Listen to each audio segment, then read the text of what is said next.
kiss for you.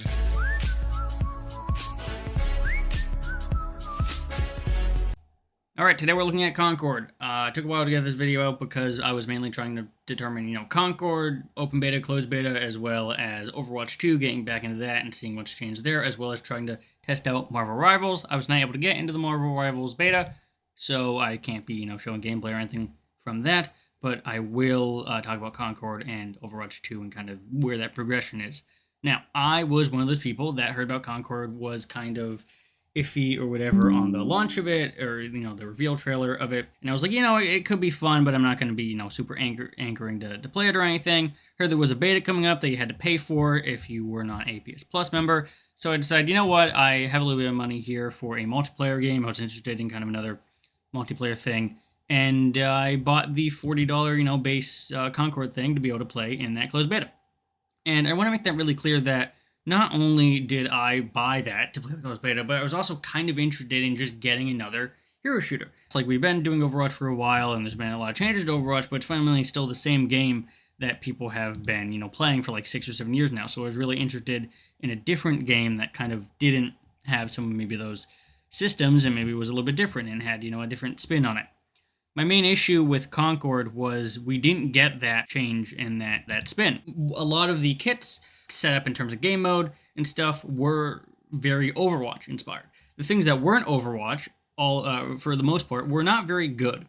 We had boring linear corridor and tall ceiling kind of map design that I really didn't like. The character kits, well, they were a lot of the time, when not pulled from Overwatch, pretty interesting. A lot of them kind of didn't feel very balanced, and obviously it's a beta, things are going to change, but in a month from release, there's a lot of balancing problems that have happened with the game. The tanks and stuff also don't feel that good in terms of playing tanks and sort of being useful beyond just being a tank. Tanks also move really slow, which isn't necessarily a problem, but it is a problem when you don't have sort of the game-changing thing, right? A bunch of people say, oh, it doesn't have, ultimates or anything, and that's a big issue.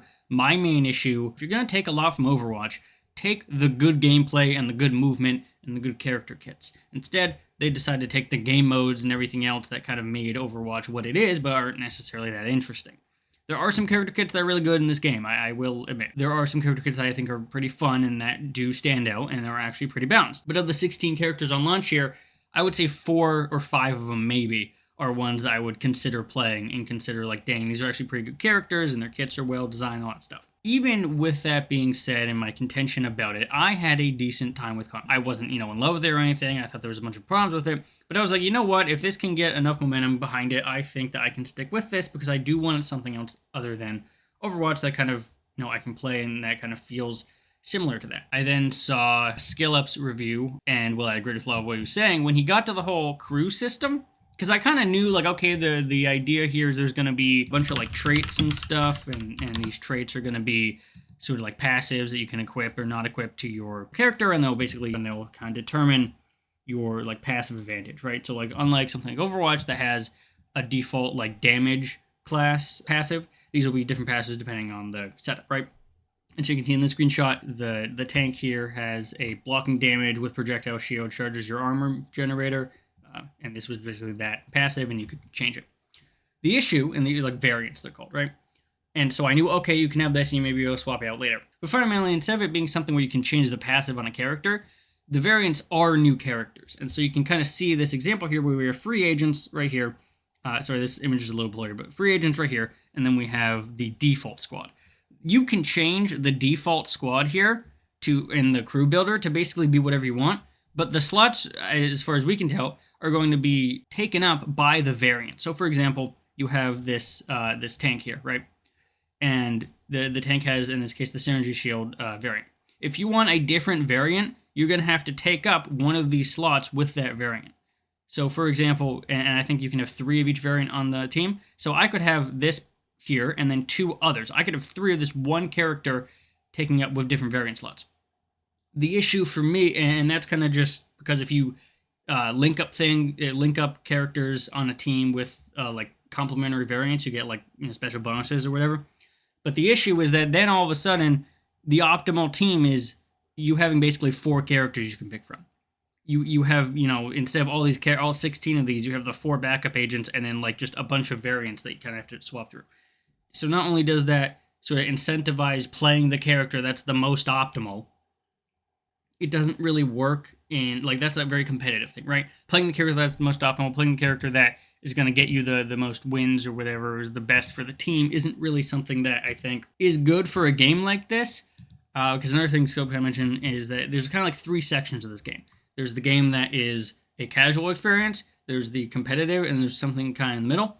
This system of building out variants to kind of gain boosts with your team and team synergy is a very competitive sort of standing, right? A lot of people aren't necessarily going to mess with this, and if they do, it's more so just out of fun rather than at a competitive advantage.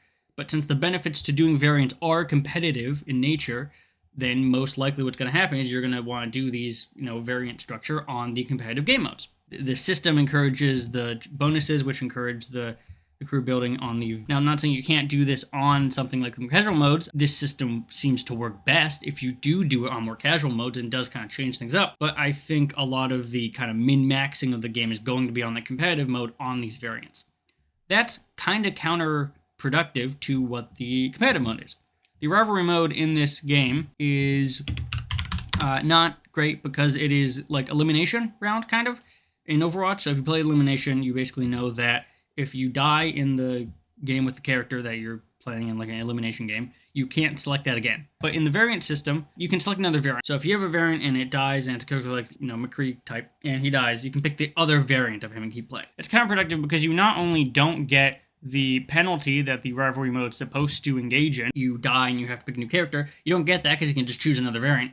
But it also defeats the purpose of the variant system. It's now, I can sacrifice this variant that I don't like or I'm not using so that I can get a variant I do use and still use him later on, right? It just kind of, this limited sort of setup here, it doesn't really congeal well with the game and the setup of the game. If I want to play Lennox or whatever, and he has a trait I don't want, I'm just going to send him in that mode, try my best, die with him just to get the one I want, right? Because the team bonuses are based on what you select. And so if you're selecting something you don't want, you might get a bonus there, right, when everyone else selects what they're looking for, or you can just send it to die. You can game the system by using that crew building technique in the game mode that you should be very competitive, where you can't do that. And so it just kind of feels like a counterbalance there. I wanted to kind of compare to Overwatch in a lot of ways and kind of see where Overwatch is, because this is a $40 title. This is not free. This is not going to be free or any of that. And I guess one thing I'll mention is that I returned Concord because I sort of saw the scope review and he talked about the crew system, and it was so poorly explained that I refunded the game from that. The system here is so bad. This is a system and this is a company that clearly wanted to do something interesting like this, but made no intention ever of putting that at the forefront. It is not something that was known about before this time. Obviously, first beta, but like this game comes out in like less than 20 days. That's not a lot of time. And that's even especially less time when you have a paid product that someone has to buy and do all that. Especially with other games like Fragpunk and Marvel Rivals, as well as maybe Deadlock, Valve's a hero shooter-esque game, also coming out around the same time period. So you don't have a lot of legs to stand on in terms of getting this game over to where people are actually going to be playing it and paying for it. I went back to Overwatch because I was like, okay, with the Discord and with all that, how does Overwatch feel now? And what I really found is Overwatch feels very good. There's obviously nothing's gonna be perfect, but I think Overwatch has a very good understanding about where it needs to take itself now to kind of bring people back. The first decision they made in doing that was making sure that all the heroes that you before had to kind of buy the battle pass of or grind it for like 50 levels, you don't have to do that anymore. So what ended up happening was, like, you had the battle pass here, and the first level here for the battle pass was instead of being like a skin, it was the hero of whatever that season was. It didn't happen every season, but whenever there's a hero, you could unlock it by the battle pass, or you could grind on the free one. If you didn't do that, then the following season, right, it wasn't unlocked. You had to go through a bunch of challenges to unlock it. The issue ends up being that if you don't want to grind a bunch of crap for the battle pass, you don't have the option. And so it was kind of this annoying thing where you're not going to play that, you're not going to get to experience these characters, so they kind of stopped that when the Hank got it. Rewarding skins more often, right? Because they wanted to kind of show this battle pass here was a big contender to like the concern from the game and the concern of the people that were playing the game. It's important to understand that Overwatch is changing more rapidly now that there's more competition. Things are being added, like the Mythic Shop, even though I think the Mythic Shop is actually a really bad thing, but that'll be another video or something, right? Overall, I think they're doing some stuff that's really good here and trying to change and trying to give more value, and you can obviously see that in the heroes. Ramatra is no longer locked behind a paywall. Mauga is no longer locked behind a paywall, but you end up with a system where you get all the heroes and all that's good, and you don't really have to worry about, much else. And you also gain, hero mastery. These are kind of tutorials for the characters that have hero masteries right now that you can do and gain extra rewards. So they're adding content. They're adding, you can always do custom games. They're adding like the PvE stuff that they scrapped in these little missions here. Obviously, it relies on the strengths of Overwatch 1. The map design's phenomenal. The character kits are really great. The sound design's great. All of it feels really nice, right? Concord has good character kits. Whether they're fun to play or not is, subjective. They don't have good map design. They don't have good sound design. So you have these games that are really just overpowering the main Concord here, especially when all those, Rivals is going to be free, Overwatch 2 is free. We're not sure about Fragpunks. Probably it's going to be like a $40, $30. Deadlock is probably going to be free because Valve doesn't really charge for games anymore, so that's probably going to be free. But I would think Fragpunks is a paid game similar to Concord, but I would also suspect not only is it going to be on Game Pass, but it's also going to probably have maybe a free version, I would think, maybe like a trial version, if possible, kind of gets people into the game. And also is just a game that looks to be more interesting. Now, obviously, that's not going to carry a game. There's many other games that had interesting concepts. Bleeding Edge was a good spin with more melee combat and all that, but it never got to the, critical mass. That was another Xbox-funded hero shooter type game, melee focused, and it never really got anywhere. So that's obviously not no guarantee that any of this stuff's going to work wonderfully. This was also, I believe, a paid game at like $30 or something. It also had a similar, unique premise that was like, oh yeah, maybe this can do well, and it never did. You can never really be certain until you try it, which is why I still commend Concord for going through with all this and all the changes that they're trying to make. I just don't think it's going to work, and I really just kind of went back to Overwatch at the end of the day, as I was kind of sick of a lot of the games that were this game and some other ones. I just didn't like sort of the setup that they were going here. The Rocket character, the Pharaoh character, for example, is very similar to something like Pharaoh.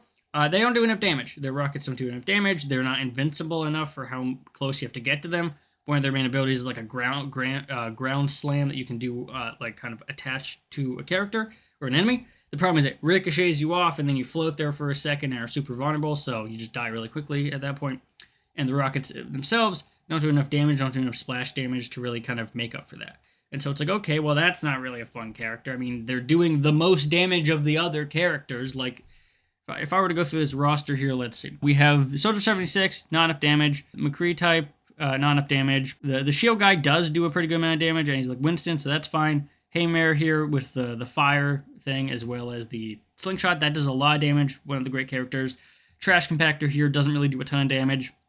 Sniper does do a decent amount of damage, but they don't. It's a sniper, it's a one-shot thing, so they're very limited in what they can do. The mushroom here doesn't do basically any damage because the homing things there kind of float around, so they're more like almost like defensive or support. Jazz hat here, I believe, with the photon gun, the one that goes zip, zip, zip. That does pretty good damage, and it's also tracking, so that's nice. Tank here doesn't do any damage, is also very slow. The garbage one here is also really good because it's able to kind of like light things on fire and throw oil and stuff, and so that's a really good kind of setup. Pharaoh here needs a little bit more damage. Sniper lady here also doesn't really do well because the pistol does like bursts, and so it never really does enough damage. It's is really fun. Blitz is really fun. The wall lady is okay. Guy here I don't think I ended up playing, but he seemed fine. So in terms, we have 1, 2, 3, 4, 5, 6 characters, maybe 7 characters, so maybe half the roster is good and playable of a relatively small 16 set. That's not great, right? You're seeing people play the same characters and have fun with the same characters, but that's not really anything to kind of inspire confidence, right? And that's something that Concord really doesn't do. And as much as, we clown on Overwatch, they have, in their core gameplay, inspired confidence. Overwatch is just really old. 2016, 2017, like, it's been around for a while. We need something new, but I don't think Concord is necessarily that.